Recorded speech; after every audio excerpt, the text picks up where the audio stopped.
Amém. Queridos, que precioso a gente estar aqui, é muito precioso.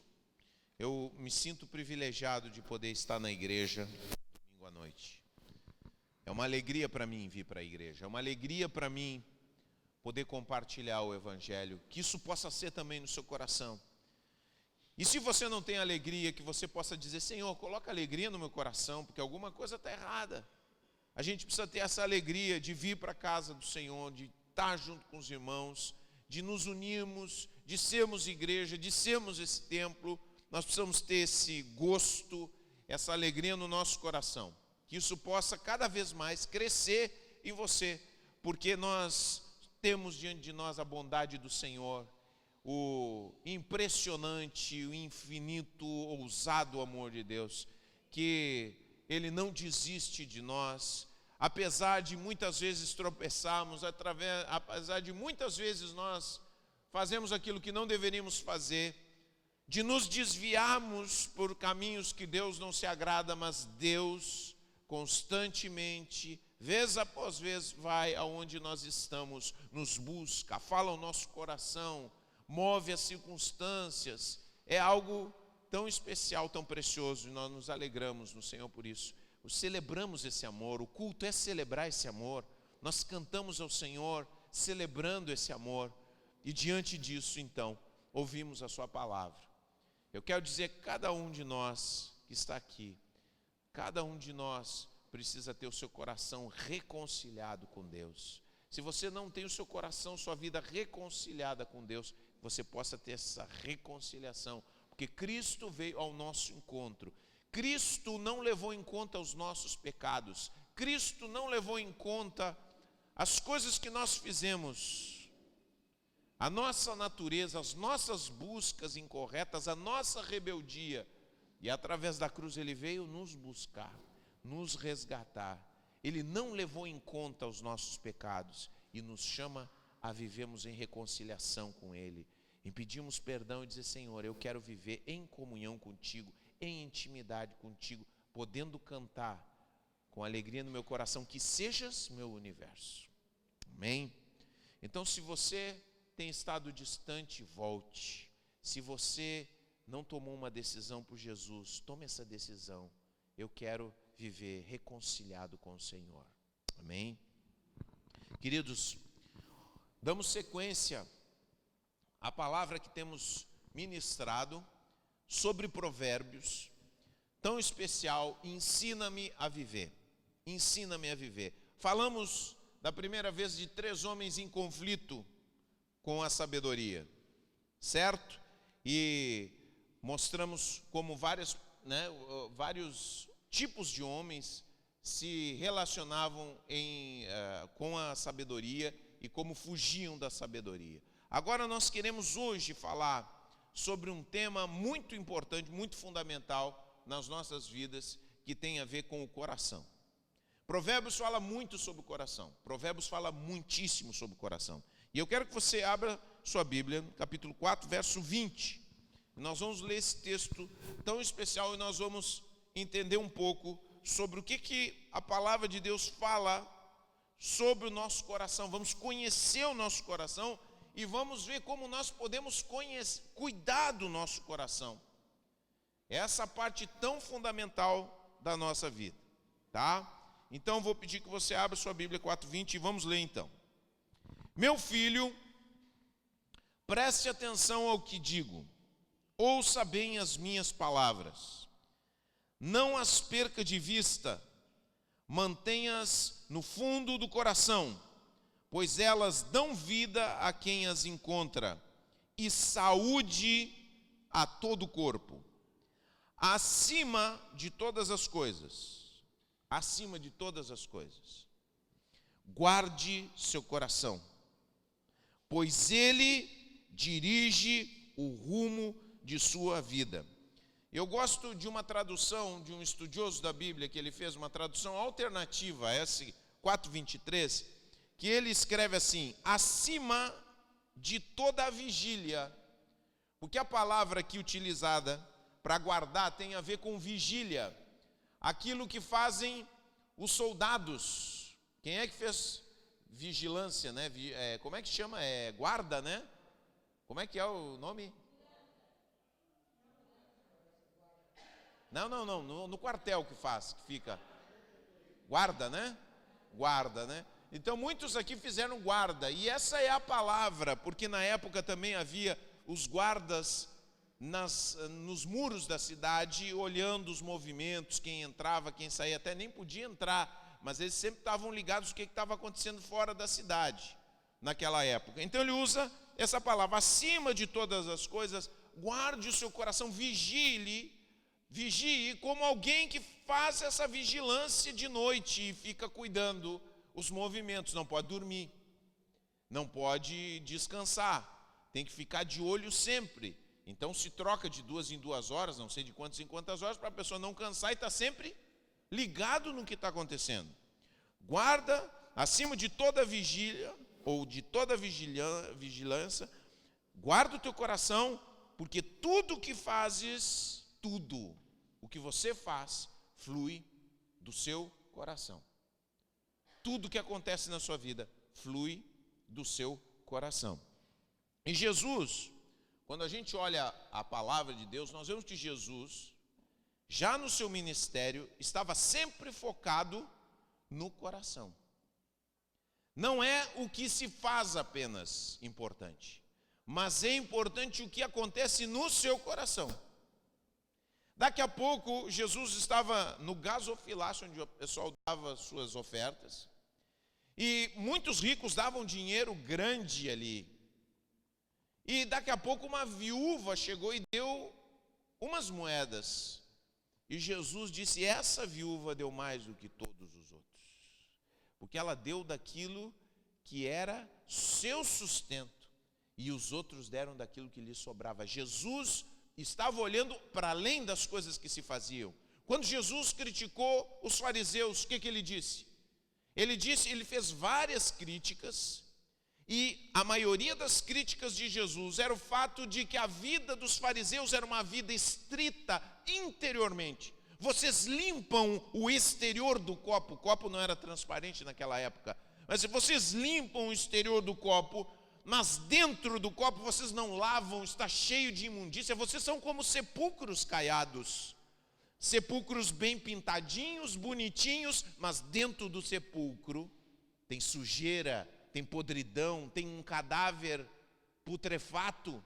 Isso Jesus disse porque Jesus se preocupava não somente com o que se fazia, mas com como estava a situação do coração. Eu gosto muito disso. Gosto muito que você olha, por exemplo, né? Jesus ele estava adiantado na sua época, porque Jesus protegeu muito as mulheres. Então, quando Jesus fala do adultério, ele fala não culpando a mulher. Quando vocês leem o texto da palavra de Deus, ele não culpa a mulher pelo adultério, porque os homens gostam muito de criticarem as mulheres e dizerem algumas coisas, e Jesus diz assim: o que tem que cuidar? O que o homem tem que fazer? Tem que cuidar o seu coração, o seu olho, o seu desejo dentro do seu coração. Jesus não diz assim: não, mulheres, se tapem porque os homens são predadores. Não, ele diz: cuidem o coração de vocês. Homens, cuidem o coração de vocês, cuidem os olhos de vocês, não culpem as mulheres por aquilo que deseja o coração de vocês. Jesus estava preocupado com o coração desde sempre. E a palavra de Deus aqui, antecipando as preocupações de Jesus, fala que nós precisamos ter vigilância. Acima de toda vigilância, deve ter cuidado com o nosso coração. Nosso coração é fundamental. O que acontece ali no interior, na nossa interioridade, tem um impacto profundo. Agora, como nós podemos cuidar do coração? O que a palavra de Deus, o que Provérbios nos ensina que nós precisamos cuidar a respeito do nosso coração? Primeira coisa, nós vamos ver aqui. Vamos ver o texto? Presta bem atenção no texto que nós vamos ler aqui.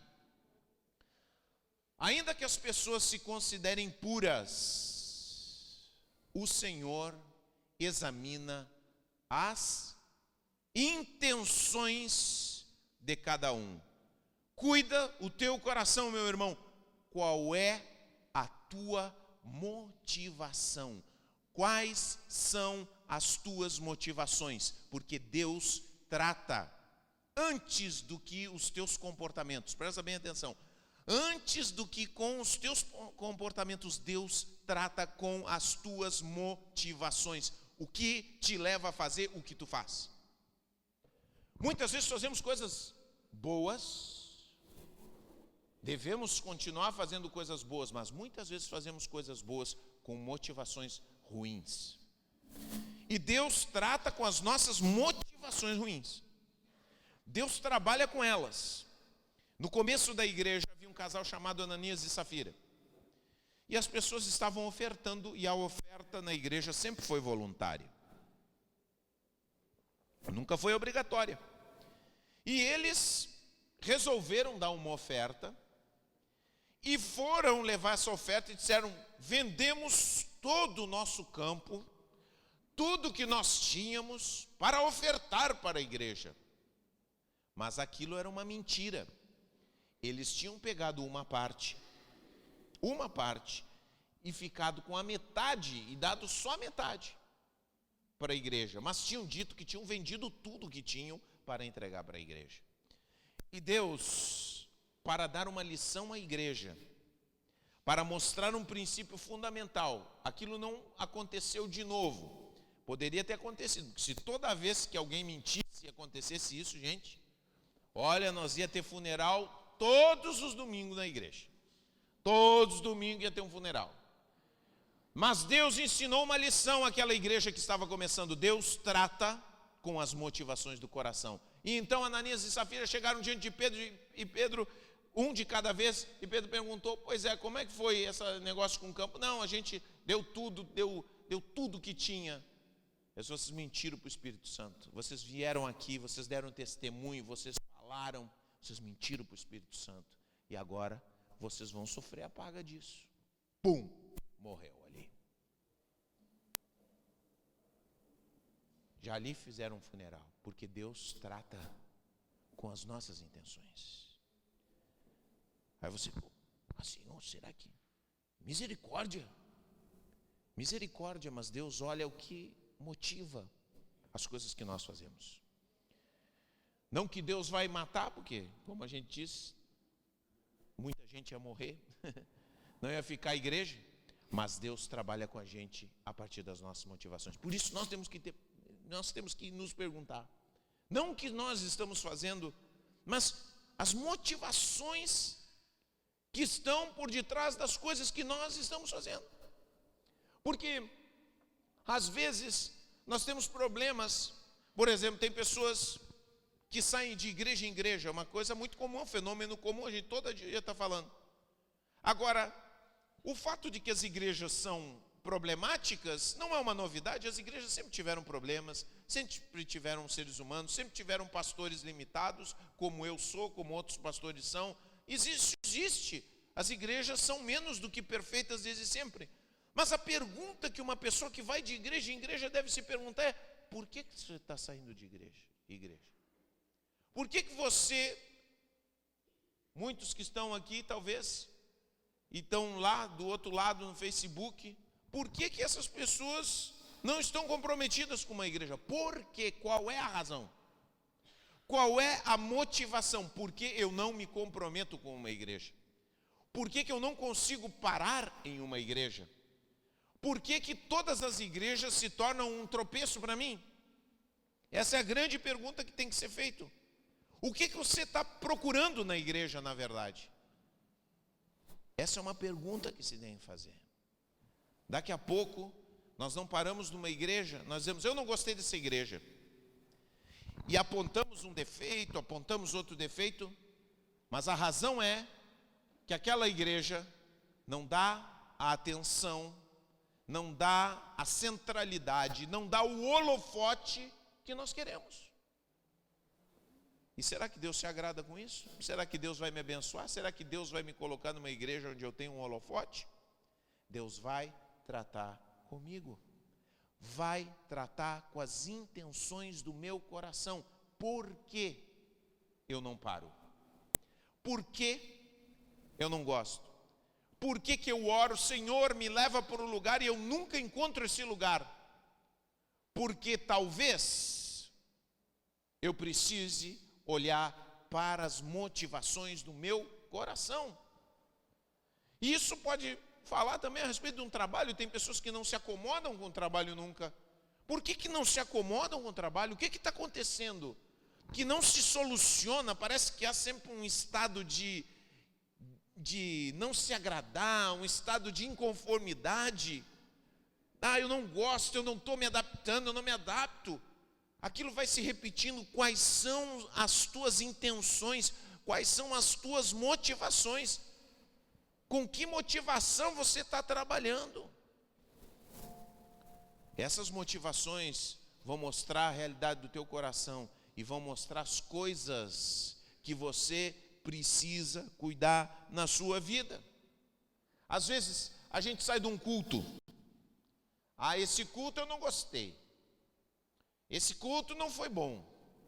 Esse culto não foi legal. Por quê? Por que você se sente desgostoso com a experiência que você teve no culto? Qual era a tua motivação? O que você estava buscando?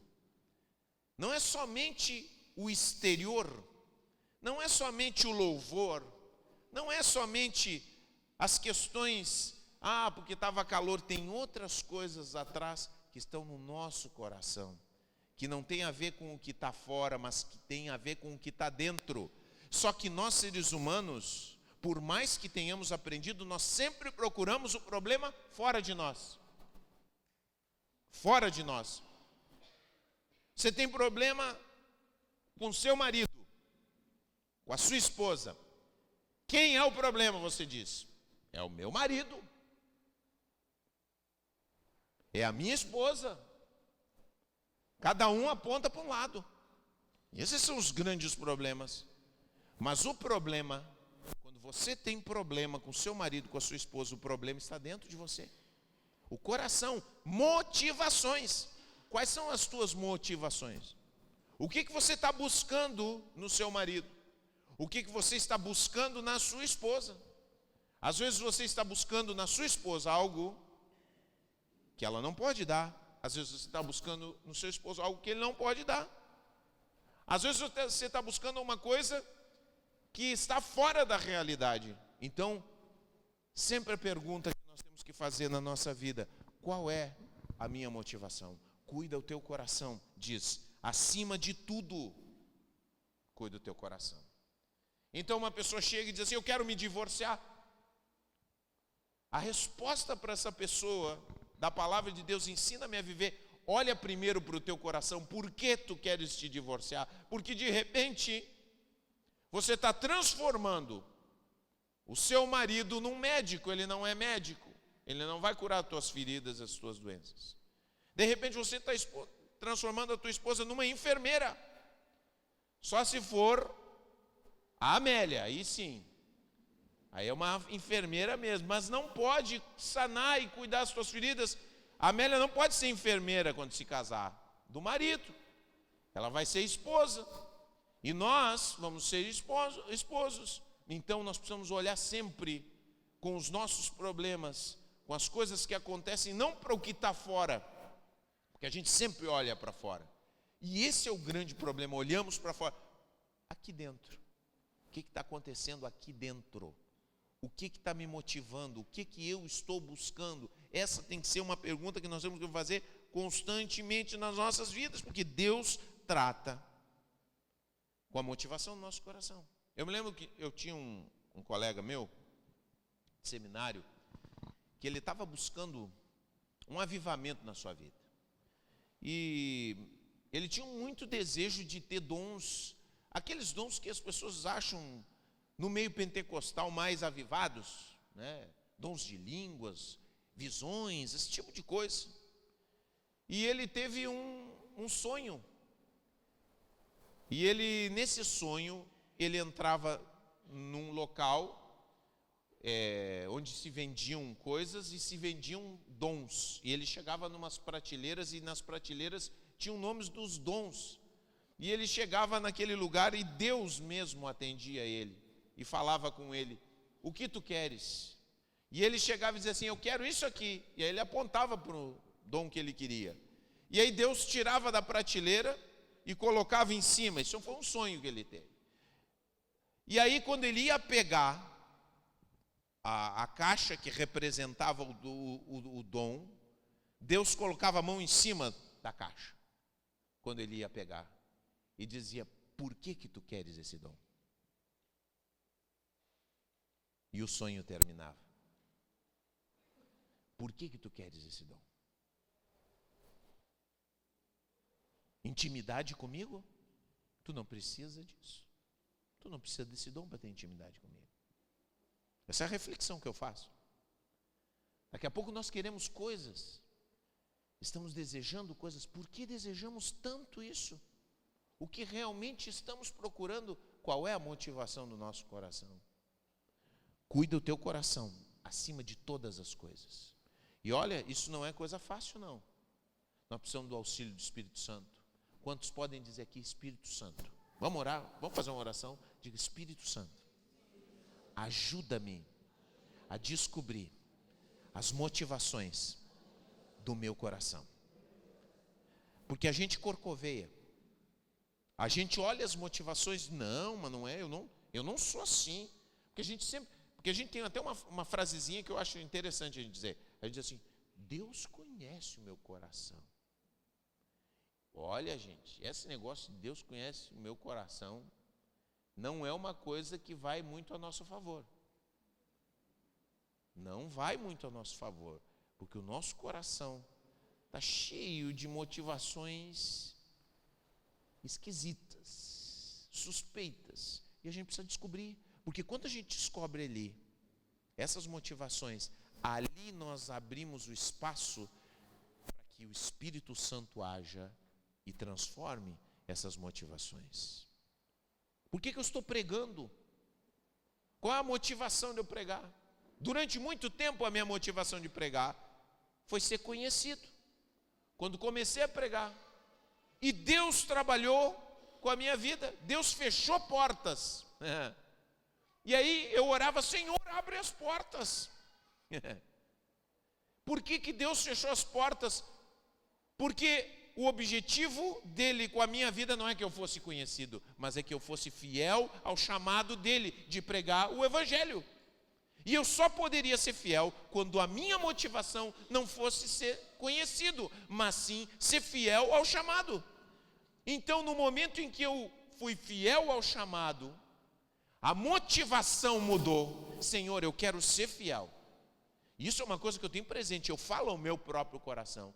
Quando eu vou em qualquer lugar pregar, diferentes lugares que até me surpreendem: não sei como me descobriram, né? Em tal lugar me levam e tal, e lá estou eu digo: o que eu estou fazendo aqui, Senhor?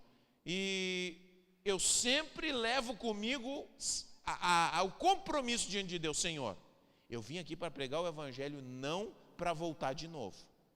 Eu sempre digo isso a mim mesmo: eu venho para pregar o Evangelho, não quero, e não é a minha motivação voltar de novo. E falo aquilo que precisa falar. Assim como eu sou sincero, direto aqui com vocês, eu sou em todos os lugares onde eu vou. Porque o Senhor tem me ensinado isso. Motivação do coração. Qual é a motivação do meu coração? Segunda coisa, gente: cuidar do nosso coração. Primeiro, cuidar da motivação. Porque olha, eu quero enfatizar isso, gente, porque às vezes as coisas não estão funcionando, você está fazendo as coisas certas. Presta bem atenção nisso. Às vezes você está fazendo as coisas certas e você diz assim: Deus não está me honrando, Deus não está me abençoando, mas você não está fazendo com a motivação. E aí quando você não faz com a motivação, Deus quer tratar a sua motivação. Isso acontece todas as vezes. As pessoas dão dízimo. Qual a motivação de você dar o dízimo? A primeira motivação tem que ser a gratidão por aquilo que Deus te abençoou. Essa é a grande motivação de você dar o dízimo. Está entendendo? Se você dá o dízimo para agradar o pastor, porque você tem medo do pastor: o pastor não vai me tratar bem, os irmãos vão me ver. essa motivação está errada, você não vai ser abençoado. Está entendendo? Você contribui, a grande motivação da nossa contribuição tem que ser a gratidão a Deus por aquilo que Ele tem nos dado através de Jesus Cristo. Deus me abençoou por mim. Essa é a motivação. Agora, a segunda coisa, cuida do teu coração, guarda o teu coração. Quem oculta seus pecados não prospera, quem os confessa e os abandona recebe misericórdia. Confesse seus pecados. Gente, os nossos pecados, presta bem atenção nisso, os nossos pecados escondidos, eles são como um cadáver que nós escondemos no nosso guarda-roupa. Imagina você escondendo um cadáver dentro do seu guarda-roupa. Você matou alguém. Você colocou o cadáver dentro do seu guarda-roupa. E você fica tentando esconder aquilo ali. Você talvez tranque bem o guarda-roupa, mas vai chegar um momento que o cheiro começa assim, está em estado de putrefação, começa o cheiro a tomar conta. E o que acontece quando a gente esconde coisas dentro do nosso coração? Ficamos acariciando esses pecados, fechamos essas coisas, não falamos para ninguém, não falamos para o discipulador, não falamos para a nossa esposa, não abrimos o nosso coração, ficamos guardando. Nós começamos a despender uma energia absurda, de diferentes formas. Primeiro, para esconder. Aí você imagina você escondendo o cadáver lá com aquele cheiro terrível, a podre. Daqui a pouco você começa a perfumar o quarto. Perfuma. Eu estou falando isso metaforicamente, né? Porque o que as pessoas começam a fazer? Elas começam a tentar parecer muito santas. Aleluia, glória a Deus. Se tornam extremamente escrupulosas, né? Vou ter que ajeitar aqui que está caindo. Muito bem. Elas começam a se tornar extremamente escrupulosas porque elas estão tentando esconder o cadáver que está lá dentro. Mas o cadáver está lá dentro. E enquanto você não abre o seu coração, continua o cheiro a podre tomar conta. E ele sai do quarto. E ele começa a tomar conta da casa. E você fica tentando botar perfume em tudo que é lugar. Você fecha cada vez mais. Mas ele continua ali. E enquanto você não abre o seu coração, sua vida fica infectada. Você fica desconfiado. O que tu está pensando de mim? Você já viu aquelas pessoas desconfiadas? Por que será que as pessoas ficam desconfiadas? Quando a gente está escondendo alguma coisa, a gente fica desconfiado. Sabia? Não é? Você era pequeno, fazia alguma arte? Se alguém olhasse para você mais firme, é só você pensar assim, você olha mais firme para uma pessoa que tem culpa no cartório, o que está me olhando? Algum problema? Tem alguma coisa acontecendo comigo? Entendeu? A pessoa ela vai tentar disfarçar. E a Bíblia diz que isso é um problema do coração. Coração, acima de tudo, guarda o teu coração, porque se você não confessa esse pecado, se você não abre o seu coração, se você não diz aquilo que está acontecendo, a sua alma começa a apodrecer, aquilo começa a infectar todas as coisas que você faz.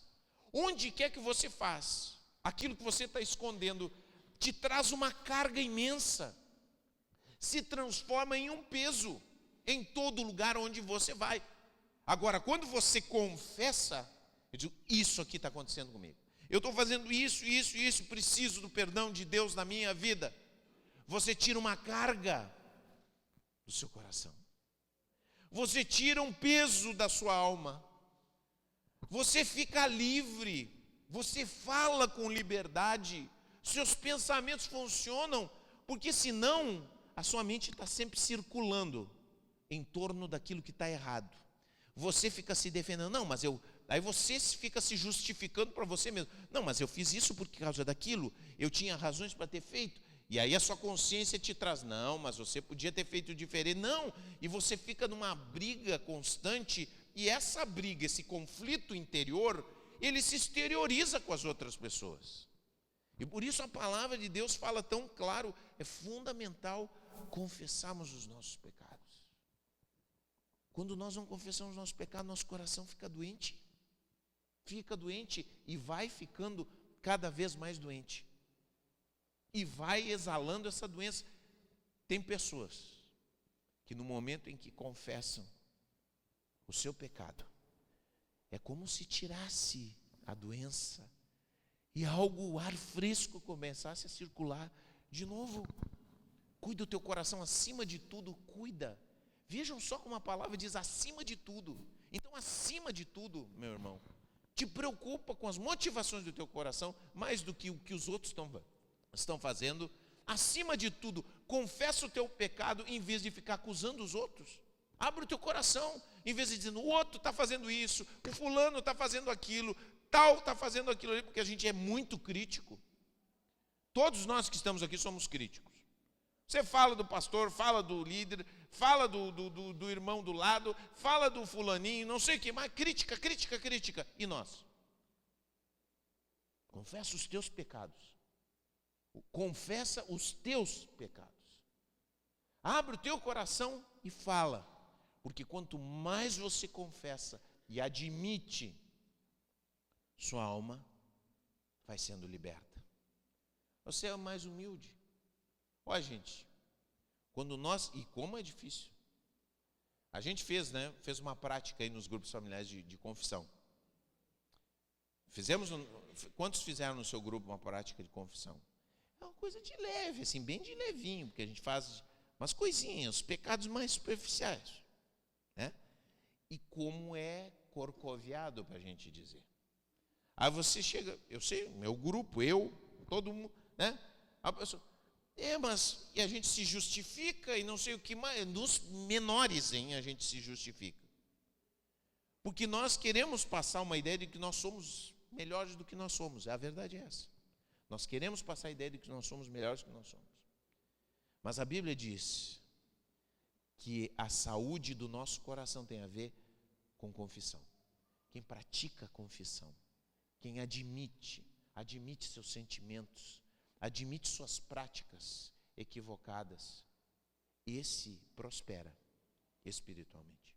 Esse prospera. Agora o que esconde vai apodrecendo por dentro, porque ninguém aguenta um cadáver dentro de casa. Chega uma hora que toma conta, é muita podridão. Está entendendo como é que é, gente? Acima de tudo, guarda o teu coração. Terceira coisa, fundamental do coração que você precisa. Não tenha inveja dos pecadores, mas tema sempre o Senhor. Bom, gente, Provérbios fala de vários desejos, fala da inveja, fala da questão sexual, desejar aquilo que a gente não deve desejar, ter prazer naquilo que não está certo. Isso é uma coisa que Provérbios fala bem claramente. E todos nós aqui somos pecadores sexuais. Amém? Sim ou não? Sim ou não? Meu Jesus. Você é cego. Você está cego. Você é um pecador sexual. Eu também sou. Porque se o pecado entrou em tudo, e entrou, todos nós somos inclinados ao pecado sexual. De diferentes formas. De diferentes formas. Todos nós somos pecadores sexuais. Amém, queridos? Sim ou não? Admita isso. Temos desejos por coisas que Deus não se agrada e que não farão bem a nós. É bem claro na palavra. Todos nós convivemos com desejos. Só que nós estamos numa sociedade que coloca os desejos, o desejo do coração, como algo que não pode se negar, porque você vai ficar traumatizado. Você fica traumatizado se você não realizar os desejos do seu coração. Só que dentro da nossa alma estão aqui, inveja, desejos sexuais inapropriados, inadequados, que Deus não se agrada. Então essas coisas aí.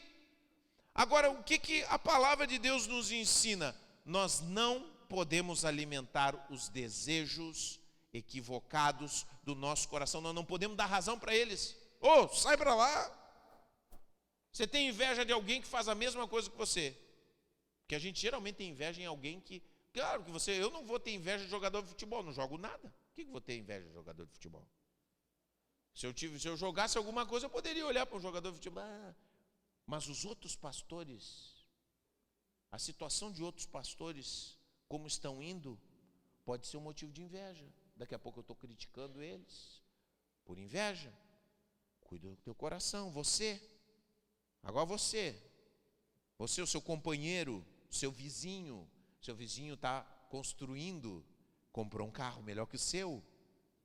Como é que você lida com isso? Aí você tem vontade de comprar o que ele tem.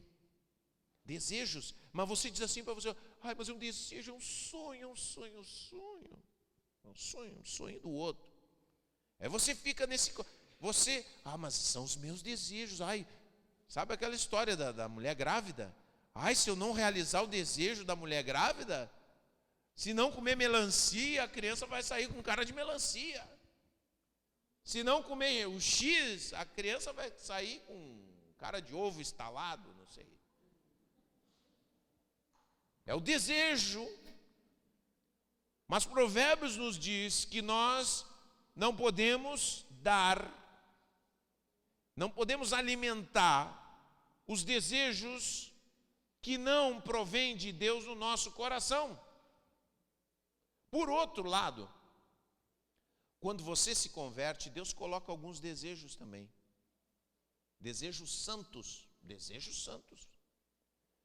Porque quais são esses desejos? Você chega, você se converte, Deus transformou a sua vida, você deseja ser uma pessoa mais corajosa em Deus.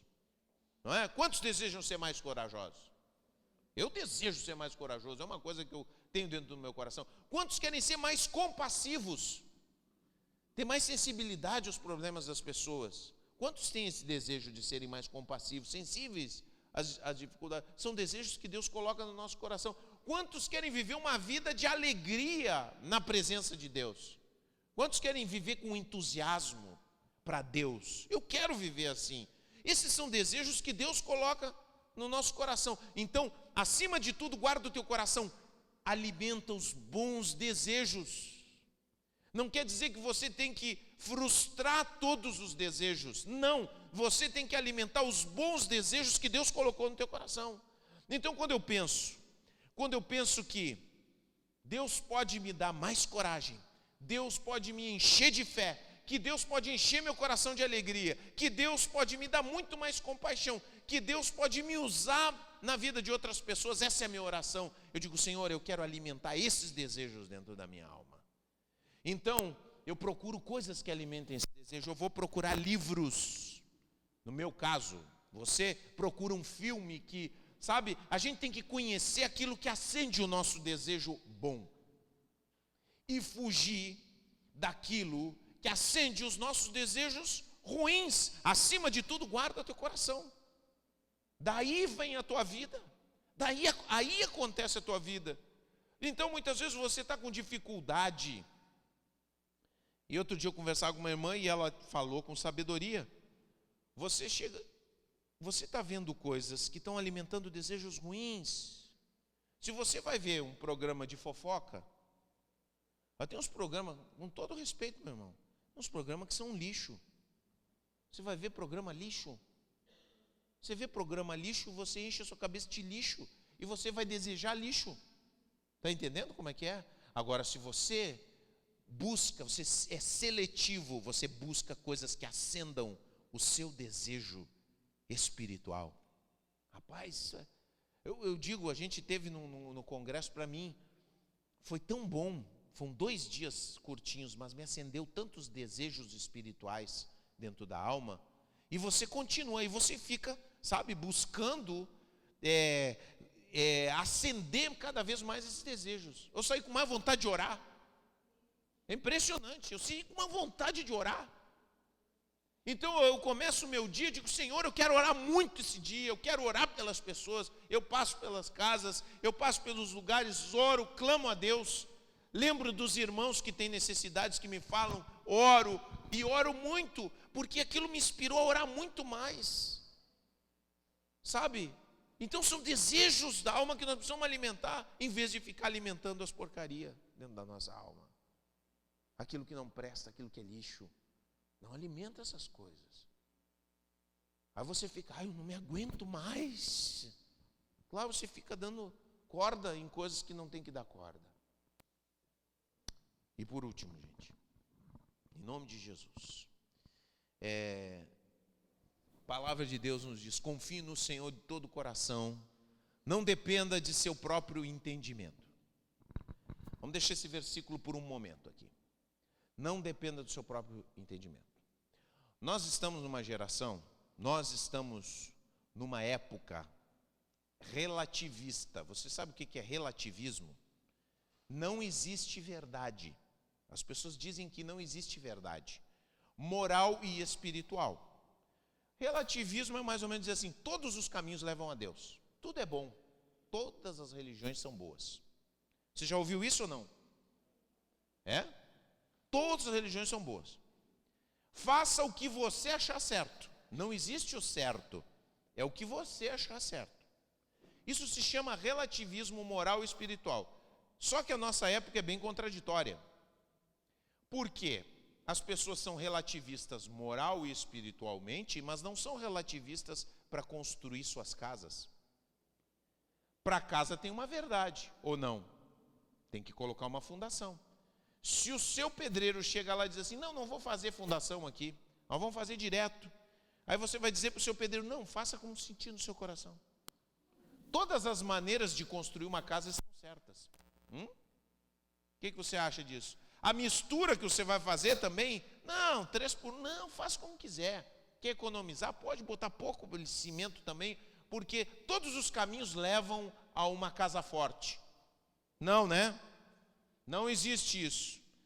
Também vai fazer lá o bolo, né? A Giovana vai fazer o bolo dela e tal. Bota quanto se quiser. Se quiser botar um pouquinho de água aí no leite condensado, pode colocar.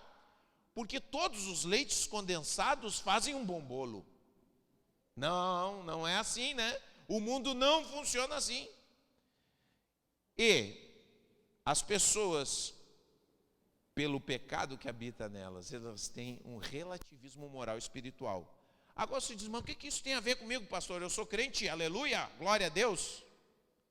Nós muitas vezes somos assim. Sabe o que acontece? Você chega na igreja, o pessoal tem isso. Você se converteu, chegou na igreja, orem por mim, eu preciso de Jesus, a coisa não está boa, minha família e tal, as pessoas oram, vão atrás de você, fazem todas as coisas e tal, glória a Deus, aleluia. Aí você fica melhorzão, fica bom, Deus te abençoa. Aí você está surfando na onda, não está mais se afogando, você está surfando na bênção de Deus, aleluia. Aí quando você está surfando na bênção de Deus, você ouve a palavra, não concordo. Não concordo com o que o pastor disse. Querido, eu não estou aqui falando a minha opinião. Você quer ouvir a minha opinião? Você pergunta o que eu penso de futebol. Eu não estou dando opinião aqui, não.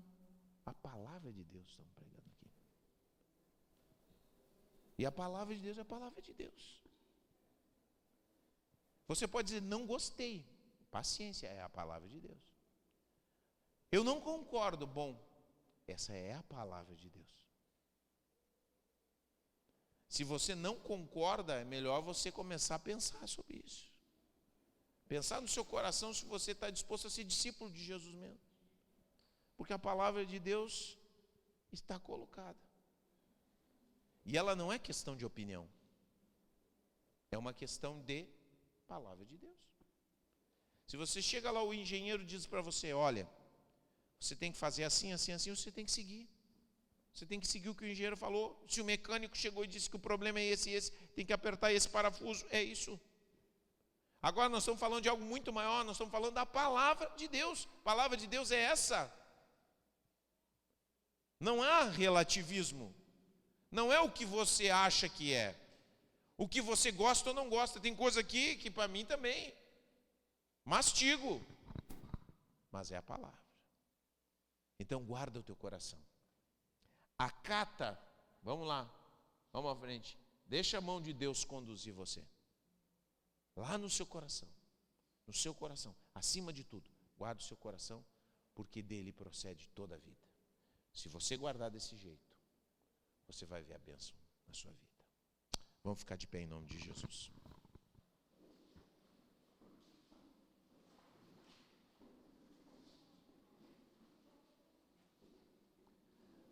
Às vezes nós precisamos profetizar a palavra de Deus, como disse Ezequiel, profetiza. Deus falou para Ezequiel, profetiza a palavra de Deus para os ossos secos. Às vezes lá dentro do nosso coração estamos assim, mas profetiza a palavra de Deus, que a palavra de Deus tem poder de trazer vida para o nosso coração. Coloca a mão no teu coração, coloca a mão no teu coração, não esquece, meu irmão, as coisas que você faz são importantes, mas o seu coração é mais importante do que o que você faz. É mais importante o que está acontecendo aí dentro, porque o que está acontecendo aí dentro é o que vai acontecer aqui fora daqui a pouco. Daqui a pouquinho. O que acontece dentro da tua alma, os desejos, as motivações, os pecados, as opiniões, é o que vai acontecer lá fora. E talvez está na hora de colocar o coração da maneira que tem que ser. Coloca a mão no teu coração aí.